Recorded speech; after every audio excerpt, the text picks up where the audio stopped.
in the statement of Professor Mahmoud, which was said globally, said it in Washington,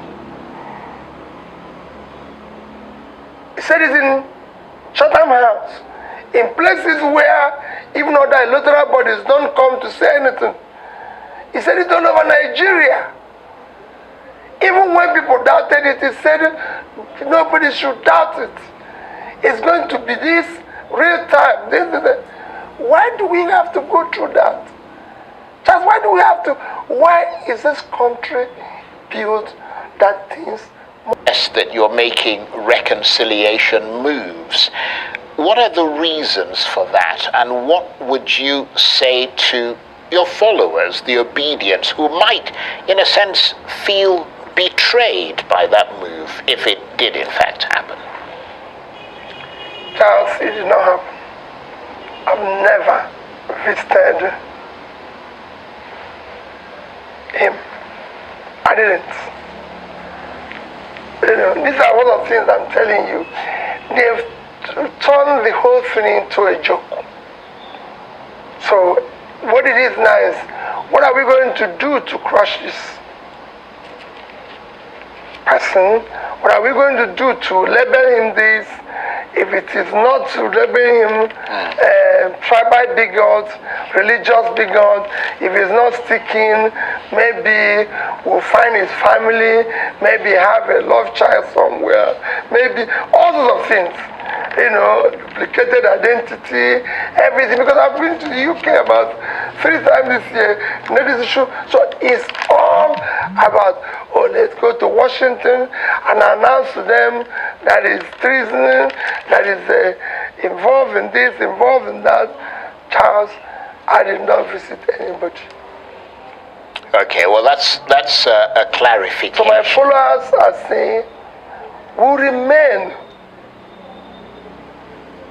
steadfast in the course we've chosen. And that is to do the right thing. We went into election with a strong faith in the law that was signed by Mr. President, with a strong faith in the statements of Professor Mahmoud, which was said globally, said it in Washington, said it in Chatham House, in places where even other electoral bodies don't come to say anything. He said it all over Nigeria. Even when people doubted it, he said nobody should doubt it. It's going to be this real time. Why do we have to go through that? Just why do we have to? Why is this country built that things must be wasted? So why do you think he said those things and did something else? We spent nearly $1 billion for this mess. We could have just saved the money. After all, if the university striking lecturers were giving 400 billion, there would have been no strike.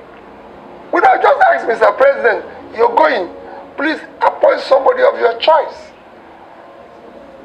You would have saved everybody, the parties that were running around, all those monies people use for campaign and everything, running around, even those who shared money for their primaries, they would have saved all that money, even for the forms, and use it to invest in the 2 critical areas that is keeping this country underdeveloped: education and health.